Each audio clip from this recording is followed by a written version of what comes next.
KDB Sports and Entertainment here with a boxing video, man. Hit the like and subscribe. Now, we just had the Riyadh season fight card that took place last night or yesterday. Man, I thought that was an excellent card, man. It was an excellent card. This is the first time that I've watched boxing all day. Like, I sat back in my studies and from 10 o'clock until 6 o'clock, watched boxing all day, man. And it was awesome. All those fights were pretty good, man. Pretty damn good fights. And I want to go over and give my opinions on the winners and losers of the fight.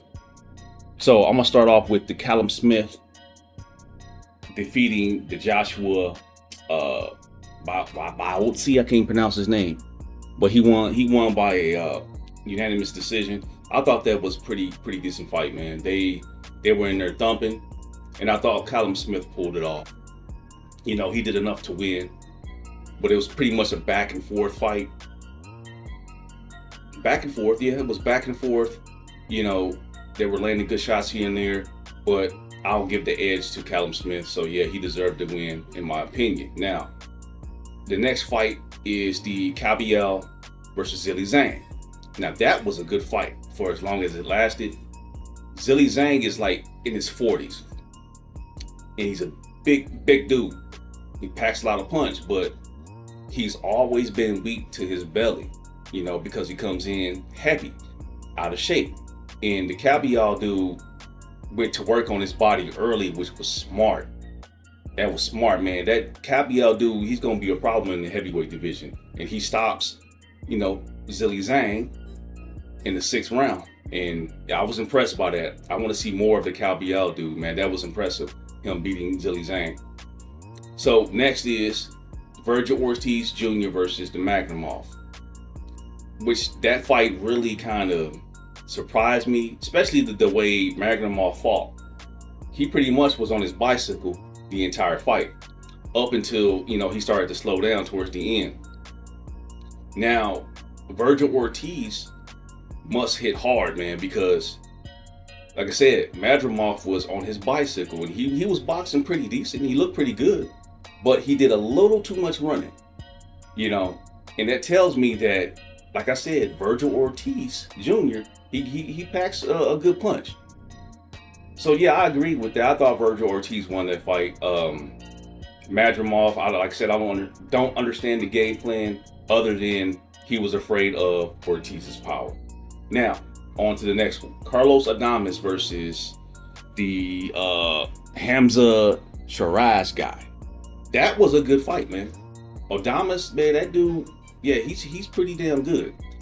You know, the Hamza guy, tall, lanky fighter, you know, had a pretty decent jab.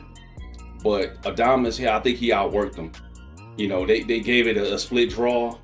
Nah, I disagreed with that. I thought Adames won, and I thought he won by at least 2 or 3 rounds. He landed the cleaner shots. He hurt the Hamza guy in certain spots, so I believe that he won. But I guess he must be like a star over there, so they couldn't have him taking the L, so they had it a draw, which, like I said, I disagree with.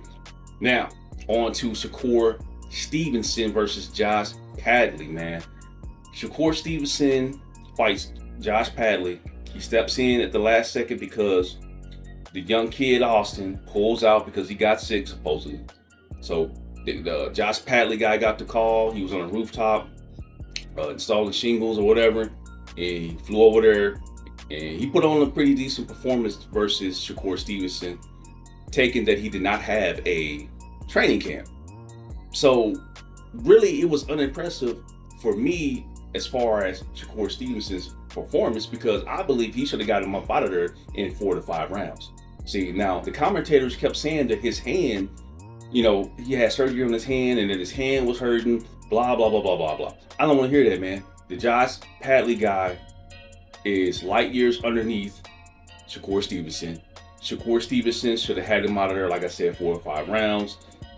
This just tells me that Shakur Stevenson does not have a second or third gear, because he did the same thing in his last fight where he just went around boxing and he didn't turn it up like he needed to get the guy up out of there, or at least to, you know, hurt the guy. I mean, he knocked down Padley, but I mean, like I said, Padley didn't have a training camp, man, and Padley was landing some good shots on Shakur, you know, and Shakur was hitting him with some power shots that really wasn't doing anything up until the end, the ninth round, when he, you know, they called it off. His corner threw in the towel.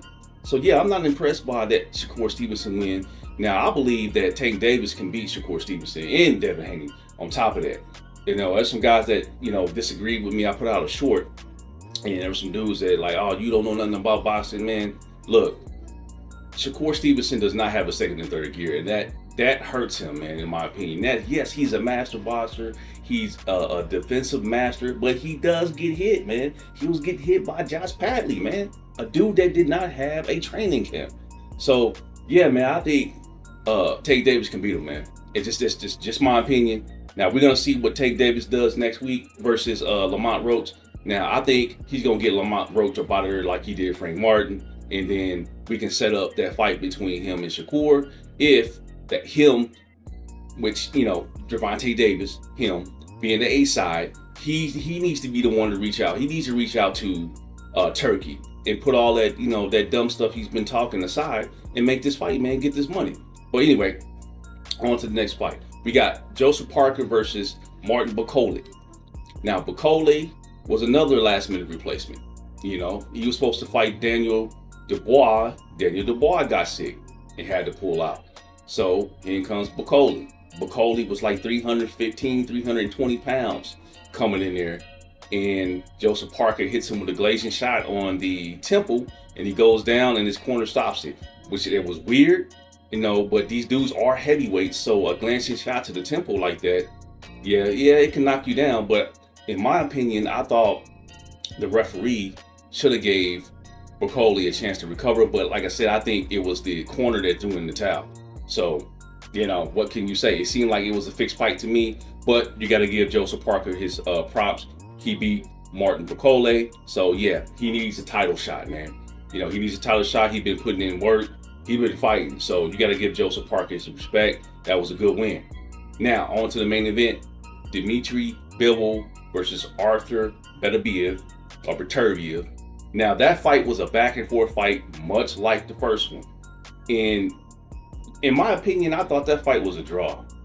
I thought it was a draw, but, you know, this is boxing. They had to give it to Bivol so they can have a third fight. Which I'm not mad at that. I'd like to see it again. I'll watch it again. But it was pretty much back and forth, you know, just like the first fight. And, you know, we're going to see a third one. So, yeah, man, that's all I got to say on that card, man. That was a good card. Really good card, man. You know, despite the minor setbacks with the guys pulling out because they got sick or whatever, I thoroughly enjoyed watching boxing all day, man. I just sat back, you know, had my snacks, had my drinks, and I was just watching boxing, enjoying boxing all day. But anyway, man, it's your man, KDB Sports Entertainment, man, and I will catch y'all on the next one. Peace.